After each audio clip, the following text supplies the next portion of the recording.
السلام عليكم يا شباب. ربنا يرحم شهدائنا من ناحية الأهلي أو الزمالك. كلنا مصريين ومفيش حاجة اسمها كده. ده مش كورة إن أنت تروح يكون جاي رايح من محافظة تانية للملعب فجأة مرة واحدة يموت الله يرحمه. الحقيقة في حاجات أنا ممكن ما أفتكرها. أي وقت كده جه أبو تريكة الناس اللي كانت بتموت على إيده هو كان بينطقم الشهادة. لما جه قال أنا مش هلعب جوه مصر تاني، وقال انا مش هلعب غير بره مصر في ماتشات افريقيا. وفجأة مرة واحدة الاهلي وقفوا شهرين بسبب الشهداء، وبعديها راح احترف في الامارات ومشى واعتزل. وايام فجأة ما جه اللقاء بتاع ابو تريكة الشهير جدا، ايام كان في وقت قناة الاهلي. فالحاجات دي كلها ايام صعبة جدا مش عايزين حد يفتكرها. ربنا يرحمه يا رب، يغفر لهم، يسكنهم في جناته امين رب العالمين. أول ما أنسى لما عشان يردوا 74 جابوا 20 من ناحية الزمالك، بس يعني مش هتكلم يعني. الحقيقة عايز أتكلم عن ماتش الزمالك. فوز مهم جدا، يمكن يكون هو فوز الصعود للبطولة لربع النهائي. هو أنت قدامك ماتشين، ماتش جوه أرضك اللي هو كايزر تشيفز اللي هو تقريبا تعادل معاك، وماتش زيسكو اللي هو بره ملعبه اللي هو ضعيف جدا. فانت باذن الله هتعرف تكسب الماتشين دولت باذن الله هيبقوا في المتناول، وهتعرف تكسب باذن الله. يمكن في المشاكل والصعوبات والازمات اللي احنا بنشوفها الزمالك موجود باسمه.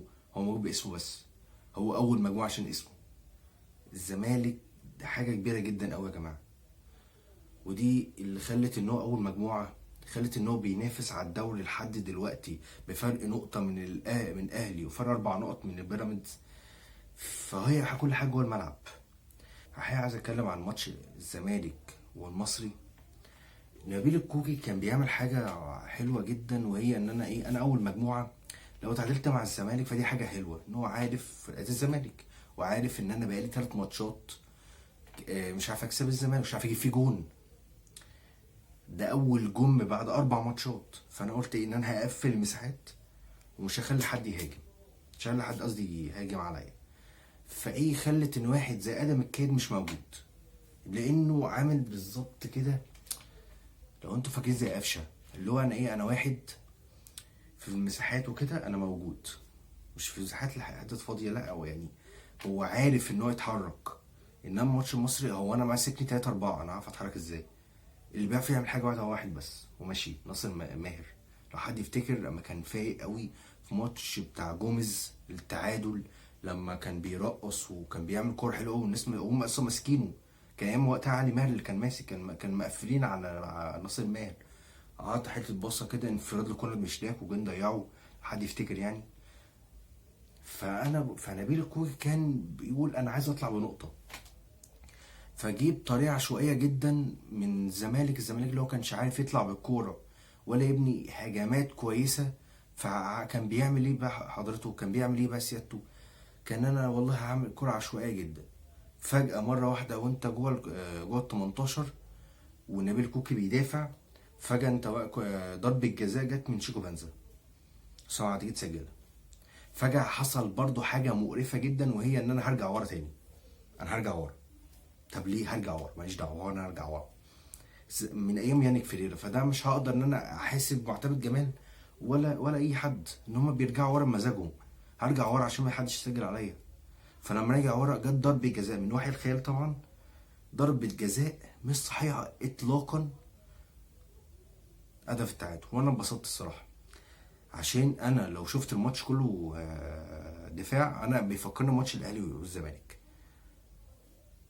اكيد يعني حد هيسجل عليك. الاهلي كان وحش الاهلي ماتش الاهلي والزمالك ده كان انا اقدر اكسب الاهلي ده بجد بجد 4. ما بهزرش، ماليش دعوه بقى وانا هستقبل كام، بس انا هسجل فيه كتير. انا بجد كنت هسجل فيه كتير. بس زي برضو ماتش برضو بتاع مصري، رجعت ورا وفضلت ادافع وارجع ورا. هو انت يا ابني سيميوني يا ابني، وانا بتتعلم ايه؟ مش فاهم انا. فالحقيقه ان انت ما جيت دخل فيك جون فانت هاجمت، فانت طلعت كور. والجون التاني هو حرفيا جون معتمد جمال، هو معتمد جمال سجل جون. هقول لك ليه. بس هاجي اقول لك على حاجات تانية، دي حاجات عايز اتكلم فيها. الاخراج يا جماعه، ايه الاخراج ده يا جماعه؟ ايه التصوير ده يا جماعه؟ انا اللي بيصور والمخرج ده على الله يا جماعه. احنا في 2026 يا جماعه، ما ترحمونا يا جماعه. ايه الملعب ده؟ ايه ده يا جماعه؟ ارحمونا، انا مش شايف حاجه، اقسم بالله مش شايف الماتش، مش شايفه يا جماعه. دي حاجات غريبه جدا، ازاي انا مش شايف الحاجات دي كلها؟ انا مش انا بجد لقيت أنا في لقطه كان مع شيكو بنزا. شيكو بنزا طلعت بره، هو فجاه لقيت المخرج مطلع الكوره كده وكانها هجمه لشيكو بنزا، راح ناحيه الشمال. جاب يعني هو راح، الكاميرا راحت في حته والكوره في حته. طب ايه ده؟ حاجات غريبه يعني بتحصل من المخرج ومن من الكاميرا. وكمان السؤال التاني اللي انا هموت اساله، هو ليه مفيش فار؟ مفيش فار ليه يا جماعه؟ يا جماعه انا مش هقدر احاسب الحكم طالما مفيش فار. فجاه لعيبه المصري جرت على الحكم، حاجه قال ضربه جزاء على طول، عشان كله يعني انا هكدب دولت. هو 100% قال كده، هو انا هكدب دولت؟ لا لا لا، هو جون. ده بجد، ده بجد بجد الصراحه. فاتضايقت يعني بجد الصراحه. كمان عايز افهم علامات استفهام ما بين خوان بيزيرا وشيكو بنزا. طب شيكو بنزا بيركن على جنب اللي احنا عارفينه، النعامه اللي بيقعد يبين لي بوكسره. ان انا مش فاهم ليه حضرتك، ليه انا يا جماعه انا عايز قانون منع بيان البوكسر ده. في ناس بتتفرج يا ابني، عيب والله اللي لازم تعمله ده. فجأة جه خوان بيزيرا اللي انا ما لقيتوش خالص غير هجمه واحده رقص فيها. طب ايه ده؟ عندك عداد دباك عطاله ايه؟ عطاله طويله. فعداد الدباك بيجي له بيزعق له، بيقول له انت بتعمل ايه؟ انت بتعمل ايه حرفيا؟ بس حقيقة هو فوز مهم جدا، فوز يخليك تقول ان انت متصدر المجموعة باسمي. يعني انت خلاص، انت لو كسبت ماتش يعتبر انك اول مجموعة. وفي ماتش منهم، ماتشين الصراحة شايفهم في المتناول. بس انت عارف بقى سيناريوهات الزمالك، وعارف ان انت عارف الدنيا كلها. وعندنا ماتش جاي، ماتش قرابة الاسماعيلية يوم الاربع. وتعالى نخش على فقرة التقييمات. الحقيقة يعني انت عندك محمد صبحي اللي انا ما شفتش منه اي حاجة، ان هو ما صدش غير كرة واحدة تقريبا او اتنين. لم يختبر عشان ونش وحسام، فهو لم يختبر. فانا هاجي اقول ان هو لاعب اديله 5. مش هو ضربة جزاء يعني، مش هقول له ايه صدها لي، ما مش هقدر اكيد يعني، مش هقدر اقولها له. لكن هو كان كويس صراحة، عمل كورة كويسة وما اقدرش اقول له حاجة. عندك محمد ابراهيم واحمد خضري. محمد ابراهيم اديله 6 واحمد خضري اديله 7. محمد ابراهيم يعني انا ما شفتوش قوي، لكن انا برضو بشوف ان هو محمد ابراهيم ناقص له شويه ويتطور ويبقى لاعب جامد جدا. هو اللعيبه دي الناشئين دي هي ناقص لها كام حاجه وتبقى لعيبه كويسه. هم لعيبه كويسه اساسا. يعني احمد خضر ده عنده لمسات قسما بالله، لعيب جامد، عنده فيه بشوف منه لمسه. حاسس ان هو في المستقبل هيبقى حاجه، زي برضك محمد ابراهيم، ان انا في المستقبل شايف انه هيبقى حاجه. حسام عبد المجيد والونش حسام يعني 8 من 10. اي نعم انتوا بتلعبوا الكوره كنتوا زي الزفت، لكن اقول تمام. سديتوا كور جامده جدا، كانت ممكن تخش جون. كنتوا عارفين تسدوا في الكور، كنتوا بتغلطوا كتير قوي، بالذات الونش كان بيغلط. بس تمام، طالما ما دخلش جون يبقى تمام. والونش وهو ما جه غلط، هو في كور انقذها، وفي كور كانت كويسه جدا. فانا انبسطت جدا من الفيديو في الحاجات دي كلها. فانا اديهم 8 من 10. عندك محمد اسماعيل ده، هو يا جماعه بالنسبه لي محمد اسماعيل ده فوق، حتى لو غلط فوق. محمد اسماعيل جامد، محمد اسماعيل جامد جدا. محمد اسماعيل جوكر، بيلعب في كل حته. 8 لاعب 8 ولاعب 6 ولاعب باك يمين ولاعب مدافع، لاعب في كل حته. وبيأدي وبيعمل كور عشان هو لعيب جامد، لعيب عنده فكر، عنده لمسات. هو ما عندوش مانع انك تلعب في اي مركز. انا هأدي، انا عندي وهعرف أدي. فانا بنبسط جدا من محمد اسماعيل موجود. محمد السيد لاعب جامد جدا، واديله 5 من 10. عمل كورة حلوة قد ما هو غلط، بس انا هقدر اقول ان هو ناشئ وفي المستقبل هيبقى جامد.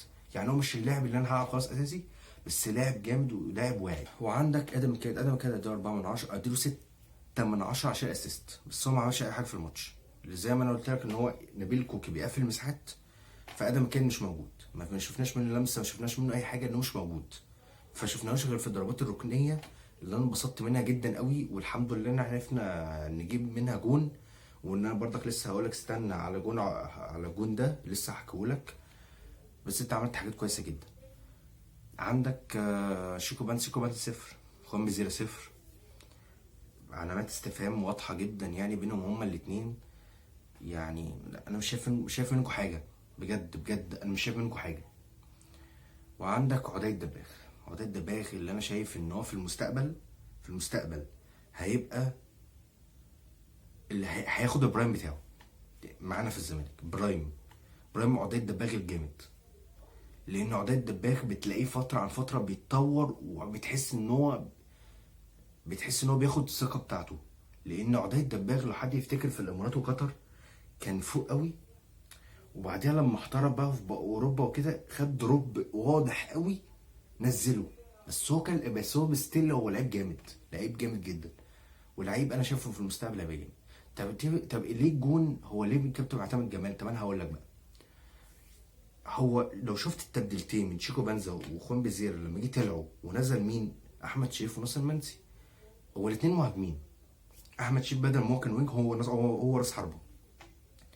فخلت ان انت في الركنيه لما ادم الكاد رفعها، لا ان عدي الدباغ ما كانش فيه مراقبه عليه قوي. فلما رجع لقى كوره فاضي، والكوره حط كوره حلوه جدا في الجون. فلاعب انا اديله 10 من 10، هو جامد. وعدي الدباغ بيتطور يوم عن يوم، وهتلاقيه في فورمه حلوه جدا الموسم ده باذن الله يعني. هتلاقيه في فورمه باذن الله حلوه. بس هو عنده مشكله في التسللات قوي، او بيطلع تسللات كتير جدا. بس لا، عودة دباغ لاعب جامد جدا، لاعب بيرقص، حتى شفته بعد الجون بيطلع ويجي ويرقص وانطلق واخد الثقة. وانا شايفه في المستقبل باذن الله هيبقى حاجة، هياخد قصد البرايم بتاعه. وطبعا يا شباب نهاية الفيديو. طبعا الفيديو مش طويل. انا محلاوي ومتنساش اللايك اشتراك. السلام عليكم.